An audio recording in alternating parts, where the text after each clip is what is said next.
mentoring at its core, it warms my soul. Mhm. I've been very lucky. I've been very blessed to have, a whole bunch of people who have been kind and generous to me. You're listening to the Real Returns podcast, where we learn how real investments can make a real impact. Join your hosts, Andrew and Dan, as they share stories and interview business leaders on how real estate and other forms of investment can create meaningful change for individuals and communities around the world. Hello and welcome to another episode of the Real Returns podcast. I am your host, Andrew Reichert. I'm joined with my co-host, Dan Croce. Dan, the man, what is happening over there today? Andrew, I tell you what an exciting day. We're kicking off our 6th season of podcast recordings. And, Whew. I was thinking, having just wrapped up our 5th season, it's ironic because Pittsburgh actually has 5 seasons. And we're interviewing Ed Mathews today in Connecticut. I think this is one of the things that Pittsburgh and Connecticut have in common.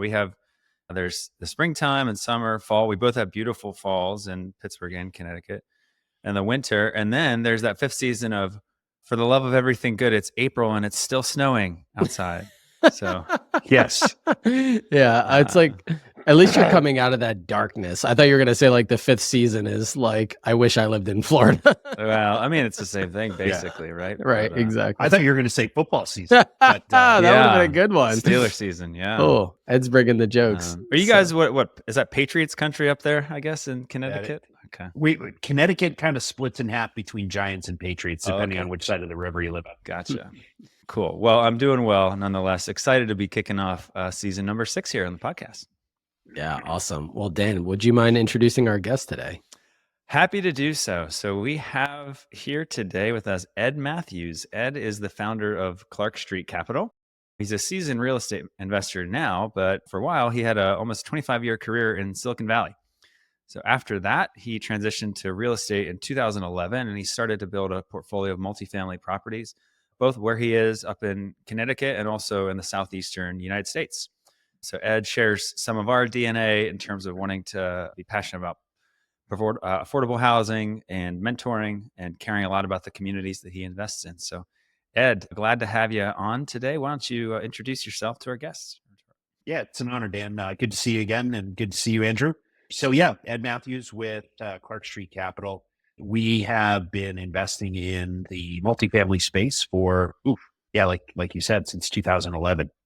I did it as a side hustle for about 7 years, and then came to the conclusion towards the end of 2017 that I just didn't want to travel 150 nights a year anymore and be away from my family. And so we started in 18 full time, and I've been doing it ever since. That's amazing. And over those years, Ed, one of the things we love to talk about on this podcast is impact. And so just by being in the business for that amount of time, you inevitably have some kind of impact. So the question is, what kind of impact are you having? And I know you and I have talked about this a little bit. In the affordable housing space, there is a lot of opportunity for impact. Can you just unpack that a little bit, talk about what you're doing in that space and how you think of impact with your residents? Yeah. So, from my perspective, I always talk when I talk with people who are looking to get into this business and they're trying to get over their fear of just committing to, buying their first property, for instance. And, I tell them, I was like, of course you're scared. Of course you're nervous. If your hand wasn't shaking when you signed the closing papers, you failed to understand the magnitude of the responsibility you're taking on, right? Sure. And, I've been doing it for a while and my hand shakes to this day. And, I think that there's an opportunity. I jokingly tell people that, we buy crappy apartment buildings from landlords who basically suck at their jobs, right? And it's not always the case, but, the fact is that historically we've lived in the C-class value added type space. And, our goal here is to acquire a property, immediately make it clean and safe and start to rebuild the relationship with the residents, because, the fact is that turnover is really expensive. And, one of the things, Andrew, you and I have talked about actually on my show is the fact that when you actually return their phone call, when you actually go knocking on their door and introduce yourself and tell them, here's what you can expect from us, and you hand that as far as a welcome packet, and then you follow through, they're, I would say, pleasantly surprised. I think they're absolutely shocked.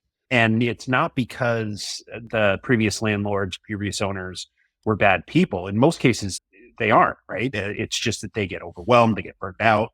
This is not an easy business. And so a lot of the times we're acquiring a property, we're going in, we're making it clean and safe, we're upgrading common areas. As units come open, we're upgrading them to top of market quality, brand new kitchens, brand new bathrooms, basically brand new everything. And then in some cases, we'll rotate residents into those new units if they want. In other cases, they can stay as long as we want, and we'll fix stuff around them as they live. And, when they decide it's time to move on, then we go in and do the same thing with their units. But, the thing is that one of the key metrics that we measure our business by is resident retention, right? And so, here in the state of Connecticut, the average is, I think it's like about 19 months, which seems like a not a very long time. And you'd be right, it's not, right? And which means people are moving on a very regular basis, and that's not good for their families. It's not good for them. And so part of our primary goal is to treat them as customers, because they are. And our job here is to provide a clean, safe place where they live and they can be proud to live, because we want them to stay. We want them to stay because, first off, karma is a real thing, right? Yeah. But also the fact is it's good business, because the longer someone stays, the fewer times we have to update and turn over that apartment and remarket it. All those things cost dollars, and in some cases cost a lot of money. And so for every year that we're able to retain that resident is a year that we don't have to spend that money to remarket the property, remarket the unit. And that drops to our bottom line, where, in some cases we're reinvesting that into the building. In other cases, we're returning it to investors as a return. And either way, everybody in the scenario wins. Yeah. Either way, that's a good thing. And when you do retain tenants for longer, do you track a metric? So if it's 19 months, generally in your market, do you know what your retention is?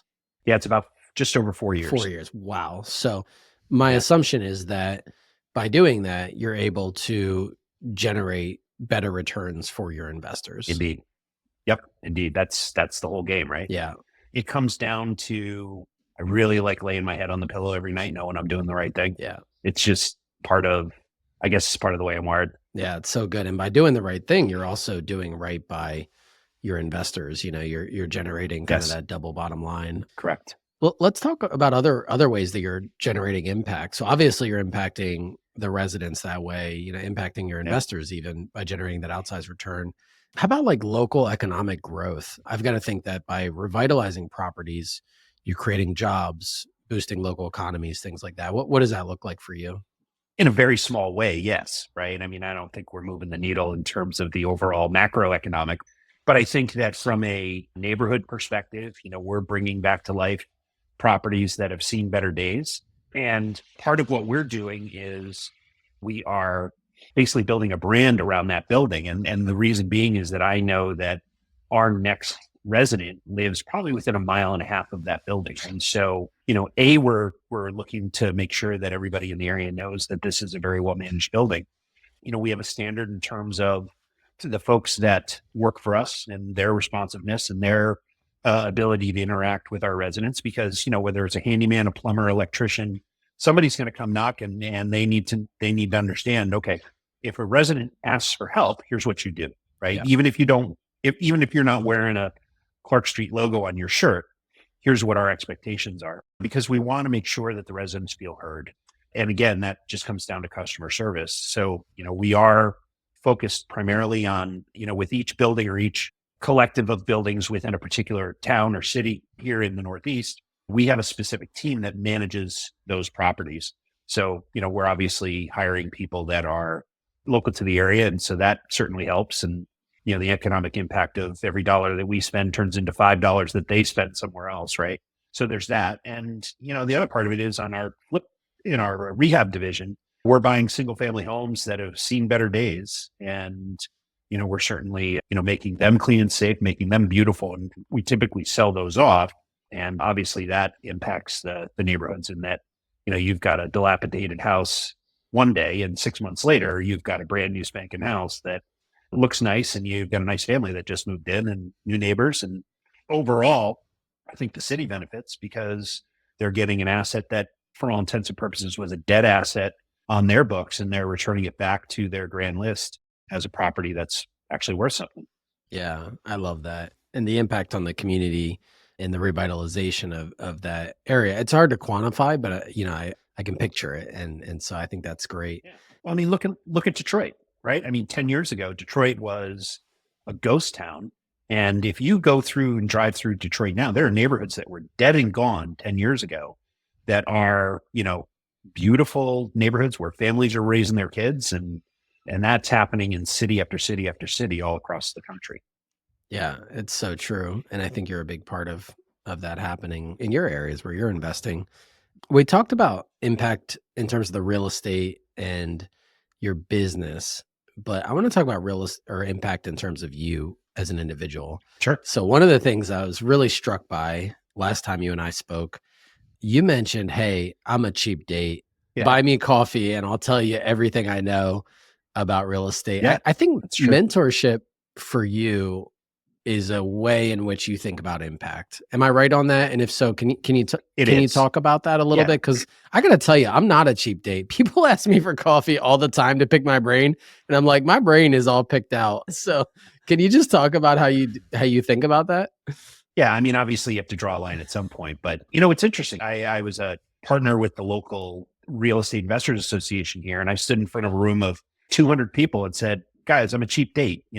If you want to know something about how we approach rehabs or how we approach multifamily or something else that I may have knowledge about, pick up the phone, call me, and I'll sit down with you for half an hour, and I'll even buy the coffee. Like, you don't even have to buy the coffee. You just have to show up.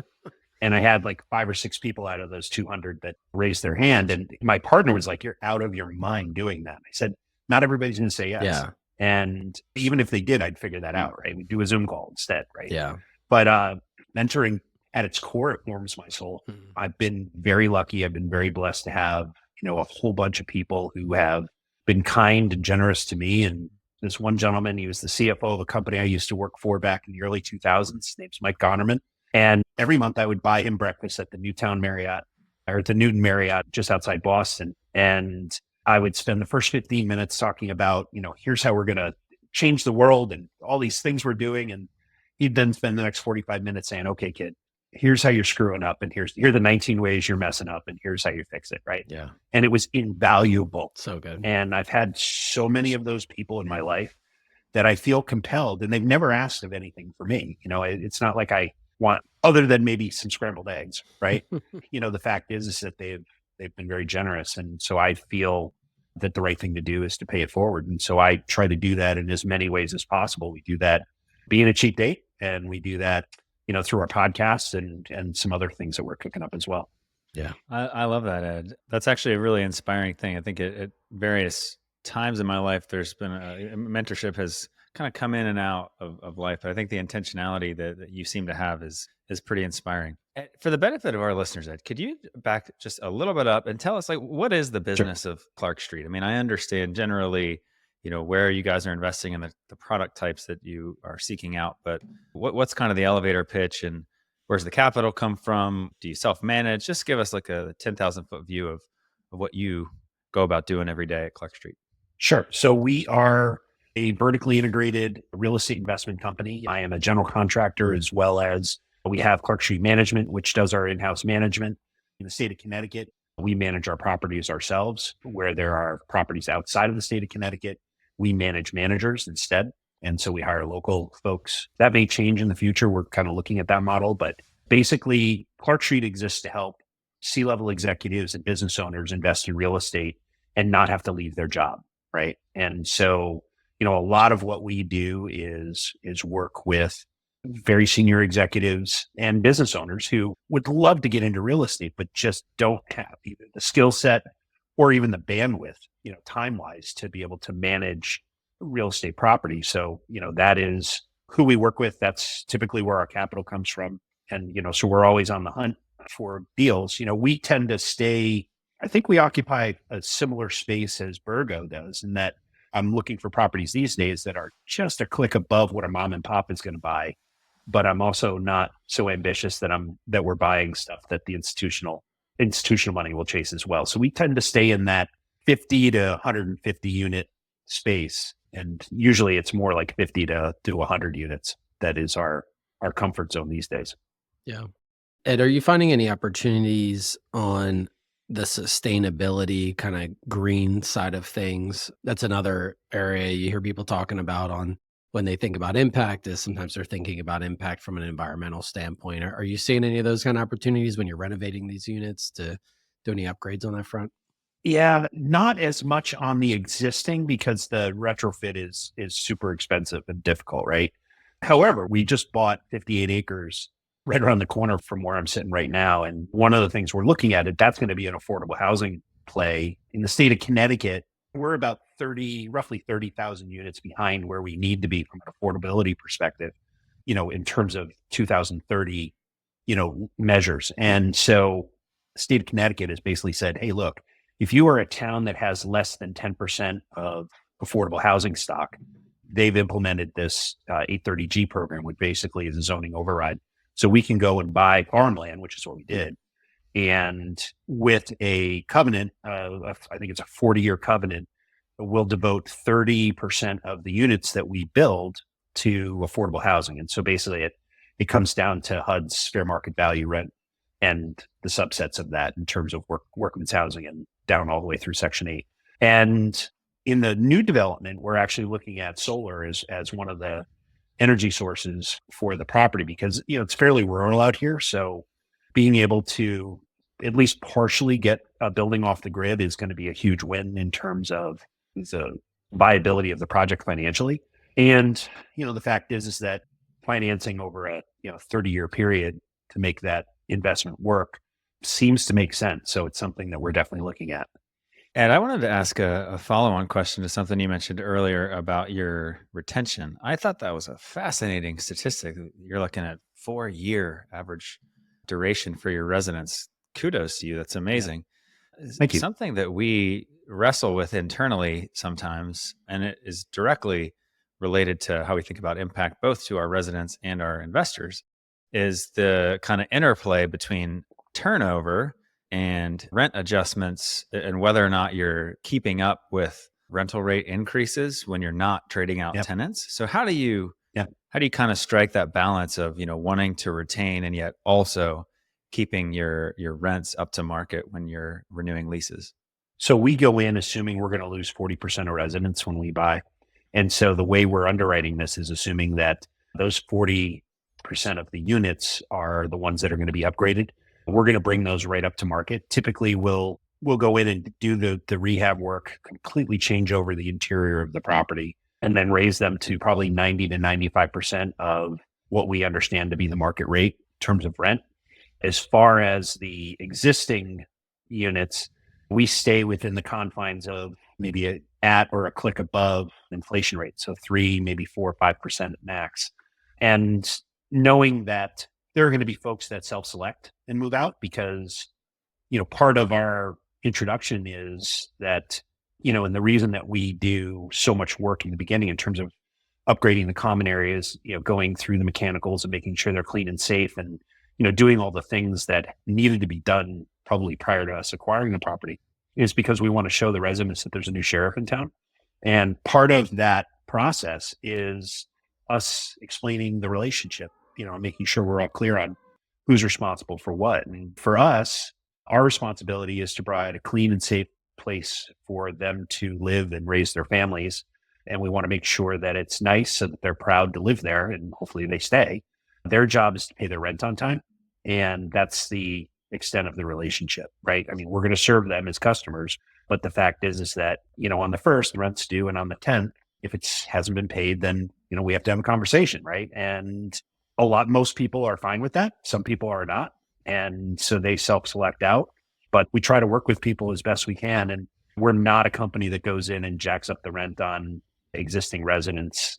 It's just not the way we operate. We take a long view. And, most of the properties when we acquire them, the intent is to hold them for 5 to 10 years minimum. And so over the course of time, we will bring the entire building up, but that's probably going to take 3 to 5 years to do. And that's okay. Yeah, that makes sense. And I like how you guys take a long-term approach to that, as opposed to just trying to Do it. slash Yeah, learn. exactly. So, Yeah. and I think that's wise too. It's wise from an investment standpoint. Agreed. Well, I just have one last question, then Dan's going to lead the lightning round. My last question, I'm sure you get asked this a lot, but you've done this for a while. You've got a world of experience. What's maybe your greatest lesson learned? Could have been a mistake that you made or a challenge that you worked through, but what's one of the biggest things that you learned along the way? So early on, money was really tight, and I was doing it out of my back pocket. So it was, commissions and bonuses and whatever else we had rolling around in the personal account. And it was really stressful. And had we learned to raise capital earlier than we did, I mean, we've only been raising money for 4 or 5 years. And I wish we had learned to do that 11 years ago, 12 years ago, because it would have been way less stressful. We could have included a whole bunch of people in the returns that we eventually saw. Yeah. And we'd probably be a lot further down the road, but it is what it is. Live and learn. Yeah. Well, it's funny you mentioned it. Maybe it would have been less stressful because sometimes stewarding somebody else's capital adds a whole nother level of stress. So it's probably, I didn't say without stress. Right. It's probably a double-edged sword though. So that's awesome. It is. I mean, Andrew, would you rather have someone else's money or no money, right? I mean, what's more stressful? Both are pretty stressful. That's it, right? Both can be pretty stressful, but yeah, good point. Well, thank you, Ed. This has been really insightful, and we've really enjoyed getting to know the way that you approach the business that we are in and how things work at Clark Street. Sounds like you guys have a great operation going. We're going to ask a few questions here in the lightning round and get to know you personally, hopefully, a little bit. Okay. First one, and this you can take this personal, professional. What would you say is your biggest win? So when somebody handed me, a really good friend of mine handed me Rich Dad, Poor Dad in, I want to say 2008. And I read it, and it fundamentally changed the way that I viewed my future in terms of there was no way I was going to get where I wanted to go freedom wise. And I mean that from a time perspective as well as financially by working for someone else. And so my intent was to invest in real estate. However, it took me 3 years to build the courage to actually pull the trigger on a final deal and finally pull the trigger on a deal. And so we moved from Boston to Connecticut, where my wife and I are both from. And I met this broker. Her name is Amy Rio. And back then, Amy was a teeny tiny brokerage, probably 4, maybe 5 agents. And she was very kind and generous. One of my mentors, as a matter of fact. She showed me, 24 properties, various multifamilies, duplexes, triplexes, quads, a couple of 6s, And for whatever reason, I would find a reason not to buy it. Oh, this one needs windows. I don't want to deal with that. Oh, that one needs a roof. I don't want to deal with that.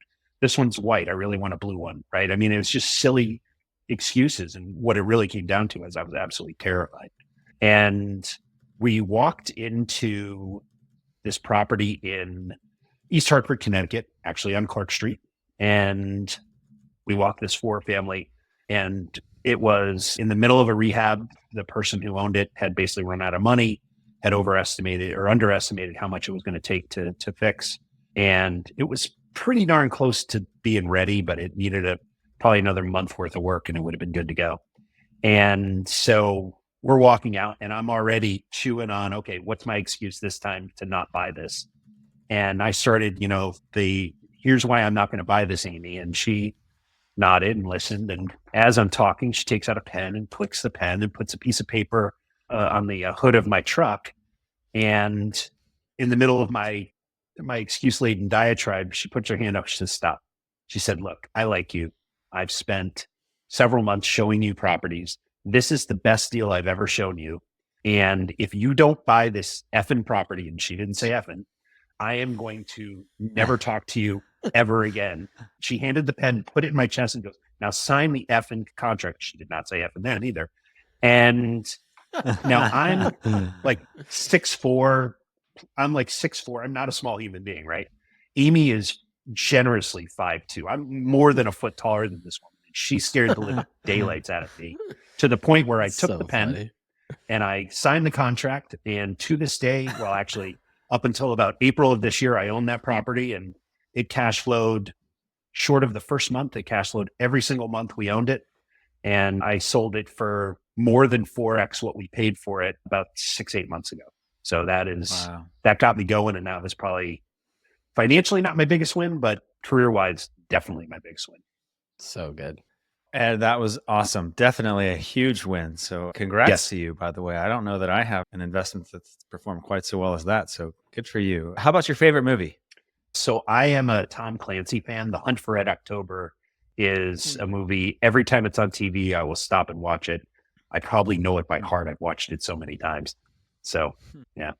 That's a good one. I remember that from a while ago. It's an old movie. That off. Yeah. How about your favorite food? So I'm a steak and potatoes kind of guy. I'll take a nice steak any day of the week. Can't go wrong there. A little side note for you. For Father's Day this past year, I got a salt block. Ooh. And I've been enjoying grilling steaks on this salt block. It's quite an experience. You have to throw it in the oven for like 3 hours, and then you pull it out and throw a piece of meat on it. Yeah. It's a fun way to do steak. Neat. What's a current growth edge for you? A way that you're trying to grow or improve yourself, either personally or professionally? Well, so I'm in my mid-50s. And so one of the things that I'm particularly focused on is getting rid of this double chin right now. So I am focused on health. That's great. We all should be. So good for you. Good that you're paying attention to that. I had too much fun in my 40s. That's the problem. And how about some A+ content, whether it's podcasts or books or blogs, or what's some good stuff you're taking in that's shaping the way you think lately? So right now I'm reading Dan Martell. I'm drawing a blank on the name of the book. It's Not Who, Not How. That's Dan Sullivan. Hold on. Oh, Buy Back Your Time. That's what it is. And one of the things that I'm always working with, other real estate investors on is how to scale their business, right? In my professional career, that's what I did. I was part of management teams that scaled teeny tiny software companies into great big software companies. And it was a whole lot of fun. And so some of it applies, some of the lessons apply to this world. Some of them don't, right? And so, because, we don't have venture-backed companies where I can go spend $1 million to build a sales force, for instance, right? We actually have to go earn that money and then build it and build a company. So, one of the things that I'm always focused on is, how do you responsibly scale and in what order, right? Do you get the bookkeeper first? Do you get the executive assistant first? Do you get the investor relations person next? Or do you hire the property manager next? And so, I'm using his methodology. I'm also a big enthusiast around EOS and Gino Wickman and his work. So I'm kind of mashing that together to come up with a playbook to continue to scale our business, because we're tiny. We're 10 people, but at some point we want to significantly grow. And I don't know that I want to run 100-person business, because that looks stressful, but maybe a little bigger would be nice. But that's one of the things that I'm certainly paying attention to. Awesome. Well, thanks so much, Ed. And one last question for you. How can our listeners connect with you or follow along with your story? Yeah. So in fact, true, I am a cheap date. So if you have any questions, if there's anything that I can answer or help or serve you in any way, reach out to me at ed@clarkst.com. And I am more than happy to schedule some time with you and see how I can be of service. Awesome. Well, thank you so much, Ed. Appreciate having you on the show. I think we'll have to schedule like a virtual coffee. So I want to buy you one of those and take you up on that offer. Really enjoyed getting to know you, Ed. I appreciate your heart for the business and how you think of mentorship and an impact in your personal life and in your business. So thanks so much for being on the show. My pleasure. Thank you. All right. And thanks to all of our listeners for joining. We'll catch you all next time. Thank you for joining us for this episode of the Real Returns Podcast. We hope that you learned something new about how you can invest to make a lasting impact on those around you. Please be sure to subscribe to our show wherever you listen to your podcasts, leave us a review, and share about us on social media. We hope you will join us for our next episode, where we will be continuing the conversation around impactful real estate investing.